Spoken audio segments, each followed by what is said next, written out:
students who want to do like book reports or science projects in their grammar schools and high schools, who all of a sudden have this wow moment where they say, "Oh my God, everybody sees things differently than the way that I do," and that really opens up their eyes, their mind to the possibility of the diversity that other people have opinions on a subjective way. It would seem there really isn't something that's totally objective. I mean, that's very, very nice, particularly in a political situation going on around the world, is that sees things differently than I All do. right. That's a Yep. great lesson. Yeah, it is. Okay, so I wanted to ask you about you said something about an accident, so that's an acquired synesthesia. So you've never had anyone like be in a major accident and then all of a sudden they wake up and they have synesthesia? There are cases where synesthetes have had an accident or a stroke or a brain tumor, and they lose their synesthesia. There was a case of a painter, and Oliver Sacks wrote about this actually, called The Colorblind Painter, and he had a stroke which left him with achromatopsia, which is like lack of vision. So it's basically like you take your TV and you turn the color down so it's all washed out, or even shades of gray. And so the painter lost his color vision, and he also lost his synesthesia, and this greatly affected his ability to draw and paint. So there are cases where you lose it due to a head injury or a stroke, but not where well, actually there are some. There's a famous case of a brainstem tumor which caused a synesthesia that the color would produce temperature sensations. So blue was like a cold, the guy's hands fingertips got really icy cold, for example. And once the surgeon took this tumor out in his brainstem, it was a cyst, so it wasn't malignant, it wasn't going to kill him. The synesthesia went away. And so all these cases, whether it's LSD or tumors or acquired things like this, back in the early 80s, I used all these things to sort of say, okay, what's like synesthesia, and what do we know about those conditions or phenomena that might be able to point me into a mechanism of what's going on in this sort of developmental or idiopathic synesthesia. Amazing. Is there anywhere online that we can read about the experiences of people with synesthesia? Well, you can go to my website, https://cytoic.net, and there's a number of things there, articles, and including a cute little TED talk that I did, a TED animation, What Color is Tuesday. You can, offhand, there's not a site for stories. I mean, there's international synesthesia associations in the U.S. and elsewhere in the country, Britain, Germany, Brazil. But there's no clearinghouse for synesthetic stories. Okay, that would be nice. Sorry about that. No, it's okay. Nobody's ever asked me that before. But I tell you that once a synesthete, learns that others are like them, they can't wait to talk to anybody else. They're in Germany, in Hanover, Germany. There's a medical school there, and that was one of the. I've been to Hanover. Well, it's the Medizinische Hochschule, and Hendrik Emmerich was the chairman there that started the synesthesia research from there, and they set up what they called the Synesthesia Cafe, and so once a month they would have this cafe set aside for synesthetes who came from all over Germany, and the rule was that no doctors, no researchers, just the individuals, because whether they had totally different kinds of synesthesia, they loved to talk to one another, and you see, they understood one another because they had the same kind of experience, that is the same quality of experience, if not the exact kind of perception. Very good. I've really enjoyed this conversation. I want to give you an opportunity to tell my listeners more about any other research you're doing, and then what else they're going to learn from your other book about synesthesia. Well, the latest book is by MIT Press as part of their Essential Knowledge series, and it's just called Synesthesia.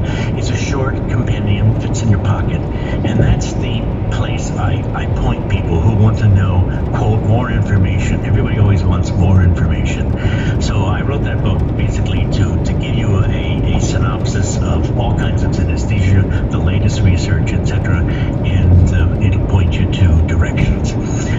If you think you're a synesthete, you can go visit the website synesthete.org and take a test. It deals with 132 kinds, combinations of visual synesthesia, and you can get a score back.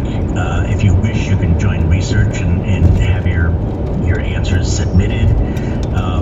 Last count, there's like 22,000 individuals that it's collected. So that's sort of fun. And the last thing I would say is, people always ask, why you? Why am I the one that believed these people when everybody else was telling them that they're crazy? And it has to do, I think, with the fact that I'm gay. And as a 10-year-old in New Jersey, my father's medical profession said that I was sick. The state said that I was a criminal. And the church said that I was damned. And I hadn't done anything, and I thought, these people don't know what they're talking about. They don't know me. And so when people were saying, oh, synesthesia, this cannot possibly be real. This cannot exist. This counteracts all of our theories. I thought, I've heard this before. So, I persisted, and eventually, it turned out to be right. I didn't know that. And thank you so much for sharing that with us. My pleasure. I commend you really for coming forward and being the voice for these people, so that others don't continue to say that they are not experiencing what you know that they were experiencing. And I will certainly have everything linked from the show notes to your website and to your books. Okay, super. Thank you so much. Yes, I've had grown men in tears saying, oh my God, nobody's ever believed me. I didn't know there were other people like me. It's quite humbling when people say, oh, you've changed my life. It doesn't get any better for a writer or a physician than to hear those words. Yeah, I can imagine. Well, many blessings to you. You're welcome to come back, and I appreciate your time. Thanks so much, Mike. I enjoyed it. To find out more about our guest and all others, please visit our website at mysteriousradio.com. And I want to give special thanks to our co-creator and executive producer, Kim Kyle, who brought this show to you today. And working hard behind the scenes, our team of 4, I want to thank them as well. Follow us on social media and share the show with others that may like the subjects that we cover. I am your host, K-Town, and you're listening to Mysterious Radio.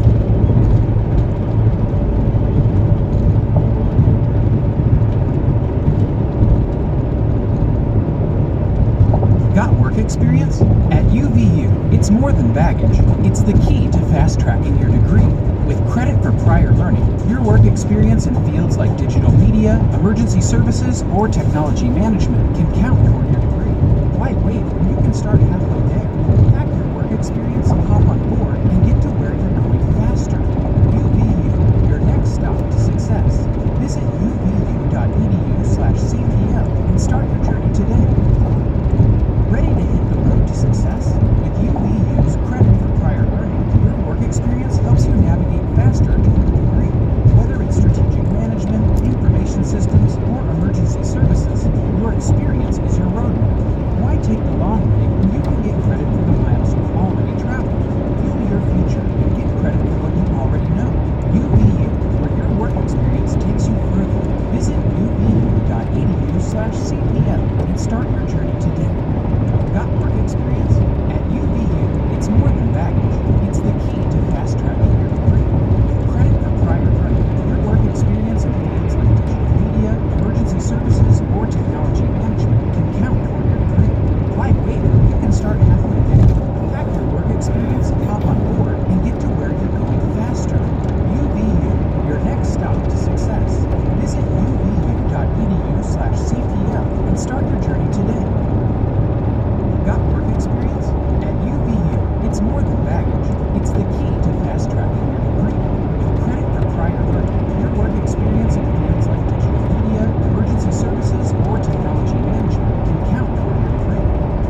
start halfway there.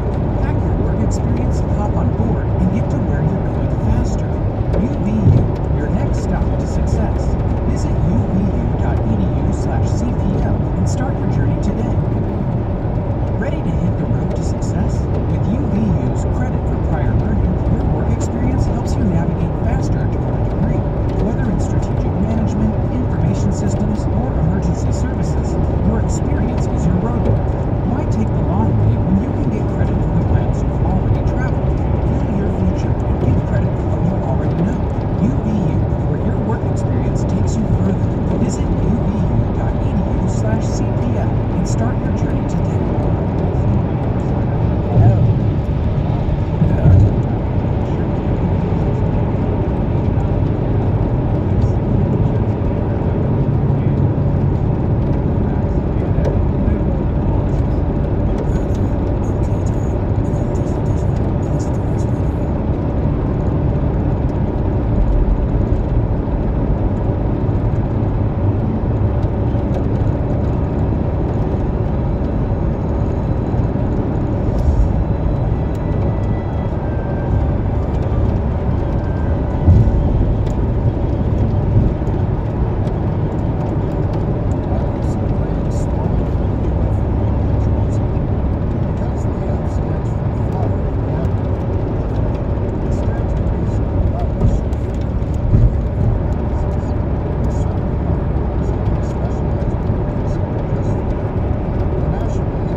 Is dedicated to the study of unidentified aerial phenomena and their effects on aviation safety.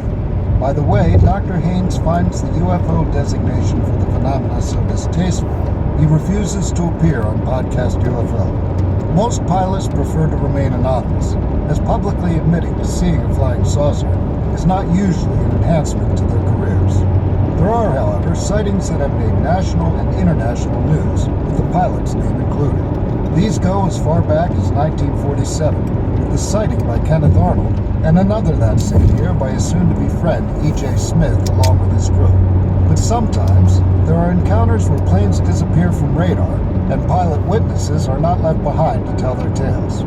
When approaching this subject, it's natural to begin with the Bermuda Triangle, and the tragic December 5, 1945 case of Flight 19. This involved 5 TBM Avenger torpedo bombers that took off on a training mission and never returned. 27 men were lost and never seen again. Though some have speculated that aliens were responsible, there is no record of the pilots reporting any UFOs.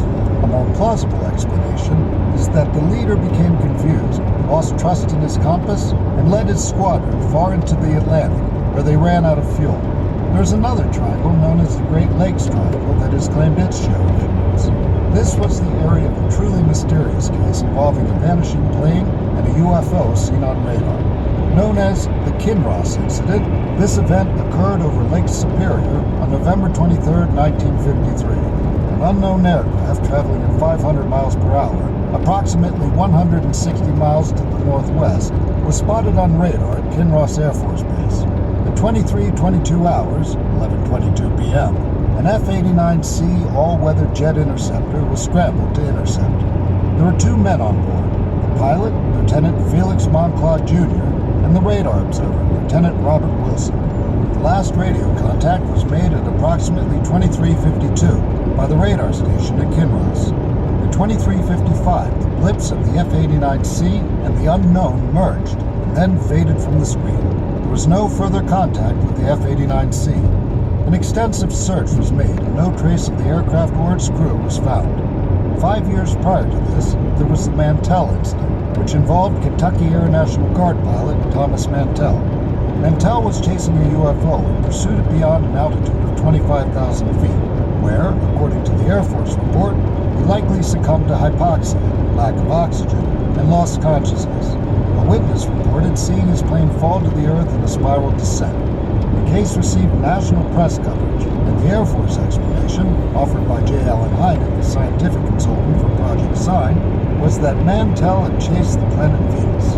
Hynek, in 1952, rejected that explanation when he determined Venus was not bright enough at that time to have been seen. Project project sign was then Project Blue Book, and its first director, Captain Edward J. Rupel, was satisfied that Mantell had been chasing a U.S. Navy Skyhook weather balloon, which was metallic, 100 feet in diameter, and classified at the time. Neither explanation satisfied the press or the public, and it may have been that the lesson learned from this case influenced the Air Force's handling of the press after the Kinross incident. This case received very little coverage and might have been forgotten were it not for Donald Kehoe. Kehoe wrote about the case in his 1955 book, The Flying Saucer Conspiracy. The Air Force explanation that still stands today was that the UFO was a Royal Canadian Air Force C-47 transport plane, and that some sort of interaction other than a collision caused the F-89C to crash. The Canadian government denied that any of its planes was involved in the incident. In 2006, Francis Ridge of the National Investigations Committee on Aerial Phenomena received an email that claimed there had been wreckage found of an F-89C on the bottom of Lake Superior. A company called the Great Lakes Dive Company had supposedly spotted it and had a website wherein Adam Jimenez hosted a forum to discuss the discovery. The story traveled throughout the UFO community, and investigators looked into it. Linda Moulton Howe interviewed Adam Jimenez on Coast to Coast AM radio on September 22, 2006. In an October 7, 2006 update on her website, earthfiles.com, she reports that the GLDC website is no longer functioning, and that Jimenez and his associate, Jim Bissett, would not return phone calls or emails. She had been told the company would be moving and not settled until October, and she speculates that this might be a reason. Making this unlikely, however, is the news that MUFON director James Carey had been unable to find evidence of a company doing business in the state of Michigan under the name given. A transcript of the Jimenez interview is included below the update, and Jimenez presents some intriguing evidence. According to him, they were using a sonar array to look for two French-Canadian minesweepers that had sunk off the Keweenaw Peninsula when the array developed problems and needed to be repaired. When they resumed, it was too late to continue looking for the minesweepers, so they decided to try for the F-89C as they were close to its last known coordinates. An image of what looks like the plane is taken from the GLDC website, as is another image that looks like a disc lying at the edge of a wedge-shaped slide mark. As intriguing as this is, there are good arguments that this was a hoax, including the fact that Adam Jimenez seems to have never existed. A more recent case comes from Australia. It is known as the Valentich disappearance, and as the name suggests, involves the disappearance of a young pilot named Frederick Valentich. On October 21, 1978, Valentich was flying a Cessna 182 in the early evening near Cape Otway, southwest of Melbourne. He radioed air traffic control in Melbourne to ask about traffic in the area below 5,000 feet, and was told there was none. He then reports that there seems to be a large aircraft there with 4 landing lights. He says that it passed over him and that it seems to be playing some sort of game. He describes it as not being an aircraft, that it has a long shape and that it has such speed. It hovers over him as he orbits, and he describes that it has a green light and is shiny and metallic. He describes it vanishing and then hovering over him again. He repeats that it's not an aircraft, and the transmission ends. The tower operator from Melbourne tells his story in a segment from the Unexplained Files. Flight service operator Stephen Roby reports that after the transmission ended, there was a clicking sound that was pulsing, sort of electronic. A search was conducted using 2 RAAF transport planes, and nothing was found. It was assumed that Valentich had crashed into the ocean. The case was headline news the next day, and witnesses came forward saying they'd seen unusual lights in the area. A plumber, Roy Manifold, presented pictures of what he claimed was an object that had come out of the water and flown away at high speed. The best of those is blurred, and the object appears as a black amorphous cloud. Valentich's plane was never found, and theories ranging from alien abduction to him faking his death have been floated, but nothing has ever been proven conclusively. Richard Haynes, along with Paul Norman of the Victorian UFO Research Society, wrote a paper, Valentich Disappearance, New Evidence and a New Conclusion.